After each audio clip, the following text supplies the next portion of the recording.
Hi there. So glad you made it to my channel. If this is your first visit, don't forget to subscribe and share this video. It really supports my work. Tell me in the comments which city or country you're watching from. Let's get into it. We entered the Marriott ballroom shortly after 7:30.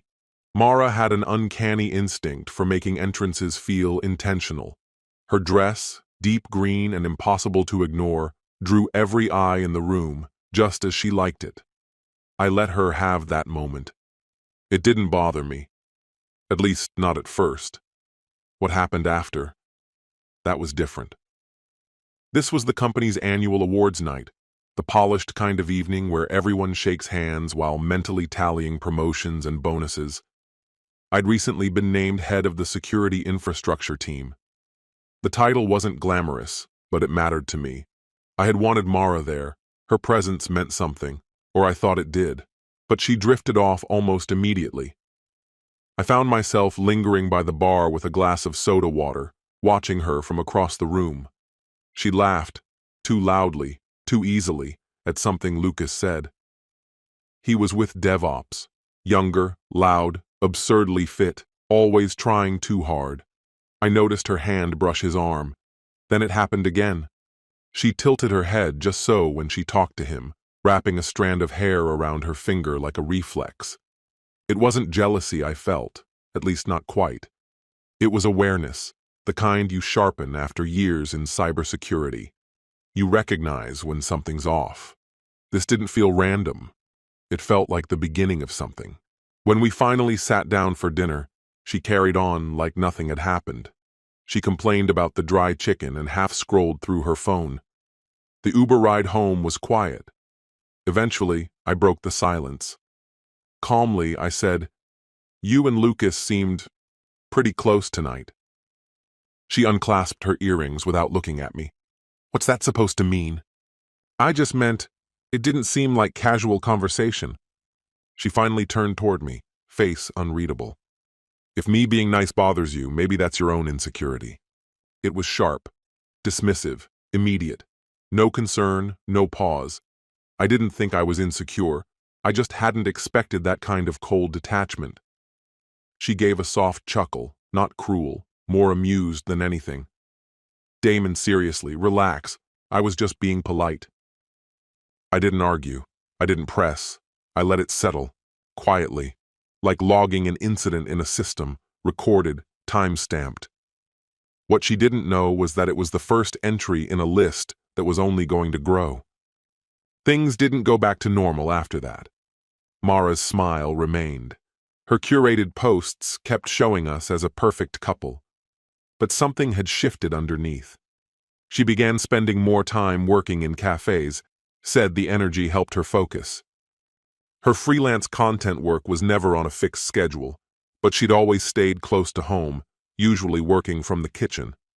Now, hours passed without her. When she was around, her laptop snapped shut the moment I walked by. Conversations shrank to basics. No more late-night shows, no more sleepy chats in bed. I hadn't left, but somehow I was no longer part of the picture, just part of the background. One night I came home late and noticed her laptop left open on the couch. She must have stepped out briefly to take a call. The screen had gone dim, not locked. I froze. I knew better. But I looked. The chat was still up. Instagram, DMs, Lucas. It wasn't overt, but it didn't need to be. The tone was unmistakably flirty. Casual, yes, but charged. "You always make me laugh. Quit teasing me, Lowell. Don't forget our little secret." "Our secret?" She walked back into the room a moment later. I gently closed the laptop and set it aside. I didn't confront her immediately. I wasn't looking for a fight. I just wanted the truth. Later that night, while we were getting ready for bed, I asked, "Are you still talking to Lucas?" She turned slowly from the mirror. "What are you trying to imply?" "I saw some of the messages on your laptop. I didn't go looking. They were just there." Her eyes narrowed. "So now you're checking up on me?" I asked a simple question. She shook her head, tying up her hair like it was a performance. "Wow, invading my privacy? Is that what this is now?" "I'm asking because what I saw didn't feel right."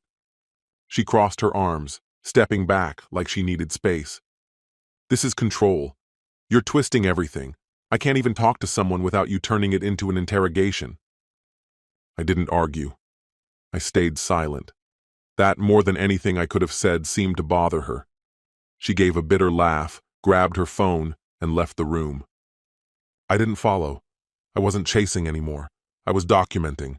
A few nights later, it was Melina's birthday, one of Mara's influencer friends. The celebration was on a downtown rooftop. By the time I got home, Mara was already dressed.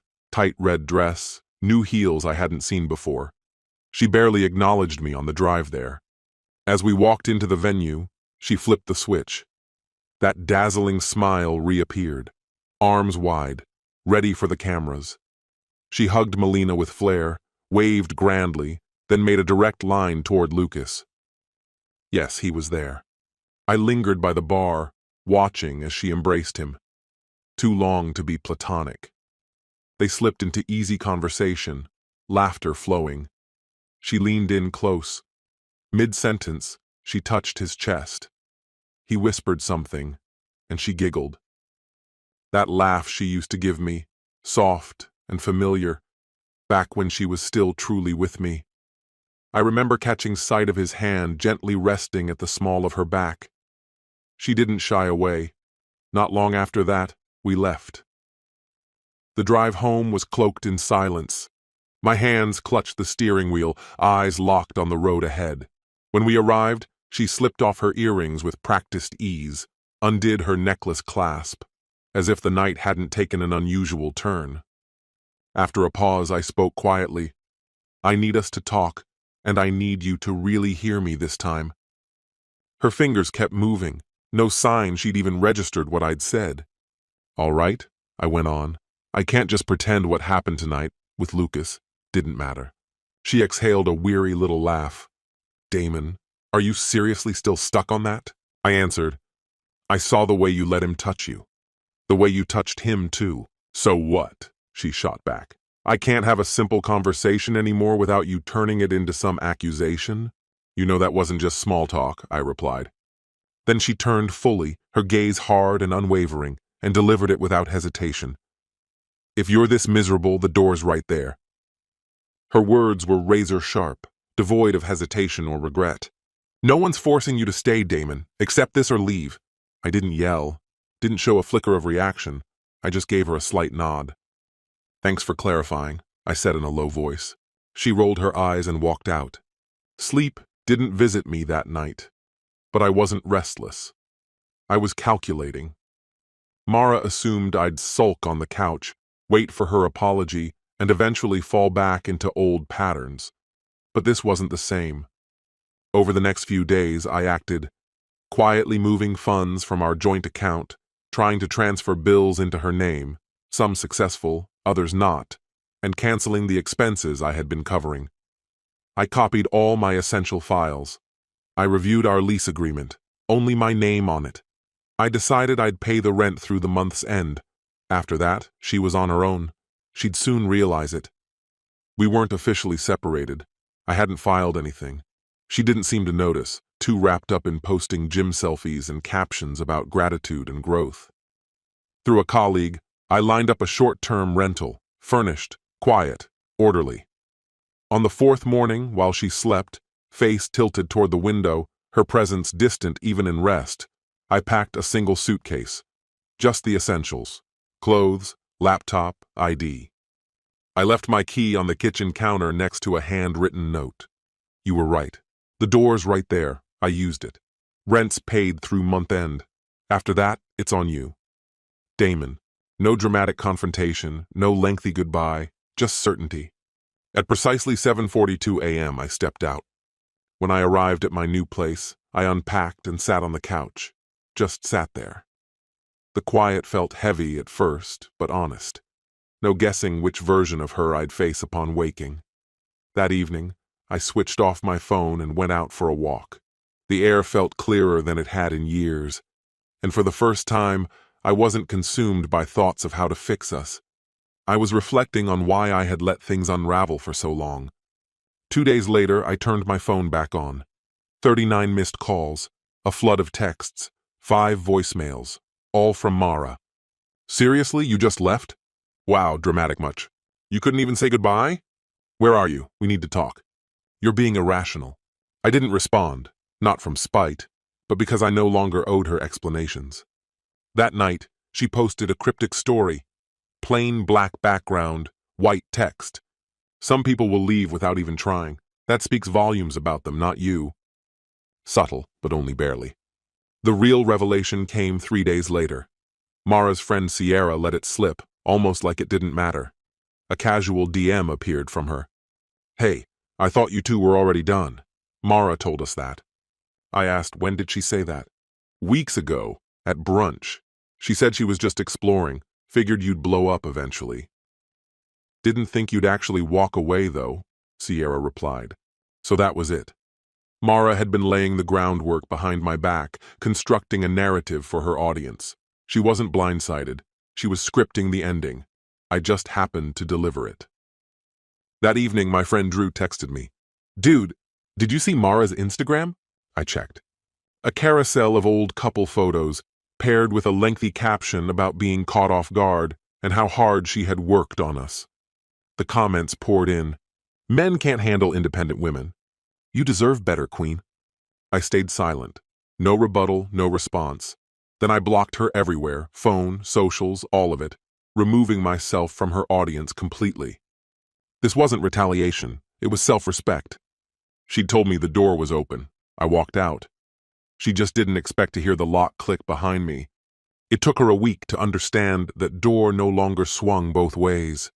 Then she showed up at my office, late morning on a Wednesday. My coworker Alec sent me a message. Your wife's at reception. Says it's urgent. I stood at my glass-walled office and looked down. There she was, arms crossed, lips pursed, impeccably dressed, as though she had somewhere much more important to be. I didn't go down. Instead, I called reception. Please inform her that all personal matters must go through email. If she refuses to leave, contact building security. Roughly 10 minutes later, I watched as security escorted her out of the building. She didn't leave quietly. She shouted something at the receptionist and kicked at the glass door on her way out. That same afternoon, HR asked to speak with me. They explained that a woman had come to the front desk, claiming she was my wife and demanding entry, citing a dispute over what she called shared belongings. I laid out the situation clearly. She'd been staying in an apartment that was still under my name, but I had already moved out. The things she insisted we co-owned were actually mine, and I had all the documentation to back it up.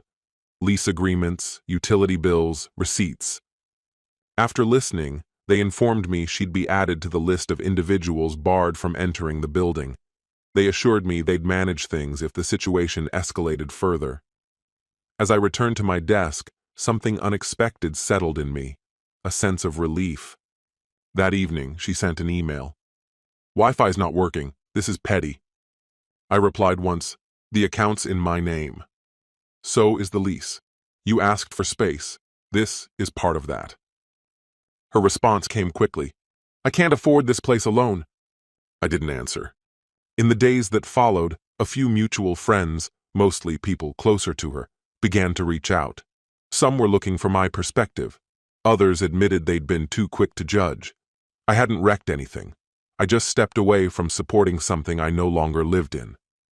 2 weeks passed before she reached out again. Her tone was different this time. Can we talk? Just coffee. One time, please. I waited until the next day to reply. 15 minutes, somewhere public, no scenes. We met at a cafe near our old neighborhood. She showed up late, looking unlike the version of her I remembered. No makeup, hoodie, hair pulled back. That usual confidence had drained from her face. She looked exhausted. You look good, she said, taking a seat. Thanks, I replied with a nod. She stirred her drink but didn't taste it. I've been thinking, she began, about how it ended, what I lost. I let her speak without interrupting. The apartment feels hollow now, no light, no noise, just empty space. I didn't respond. That's what happens when the one who filled it is gone. She seemed to flinch. I didn't expect you to actually leave, she said quietly. When I said what I said about the door, I thought you'd fight back, not walk away." I raised an eyebrow. "But you meant it." "I did," she whispered. "It was dumb. I thought you'd always stay, even if I kept pushing you away." Her voice cracked and her eyes filled, not for show, just raw honesty. "I treated you like someone who'd always wait." I gave a slow nod. "You treated me like I didn't know how to leave." A pause stretched between us. Then she asked softly, "Would you ever consider—" "No." She blinked, taken aback. "You won't even hear me out?" "I don't need to. The answer's the same." She dropped her gaze and fidgeted with her hands. After a moment, she said, "I'm living with my sister now. She's being tough on me, says I need to get my act together." She sniffled. "Are you happier without me?" I thought about my new apartment, the calm, the bed, the quiet. "Yeah," I said, "I really am." She gave a small nod, stood up, and left, her coffee untouched. That was the last time I saw her. 3 months slipped by. A mutual acquaintance mentioned that Mara had picked up a retail job, folding clothes and stocking inventory at a mall outside the city. She was still living with her sister. She still posted online, though less often now, and mostly with excuses. Her audience had moved on. So had I. The divorce process had begun. All communication was now funneled through lawyers. My new place was smaller, but it belonged to me completely. Every corner felt earned. The silence wasn't empty anymore. It was peaceful. I started saying yes again, to drinks after work, to weekend hikes. I reconnected with friends I hadn't seen in over a year, people I'd unintentionally distanced myself from while managing her constant turmoil. I didn't jump into dating right away. Not because I was avoiding it, but because for the first time in a long while, I didn't feel the need to fill the space. Eventually, I met someone new.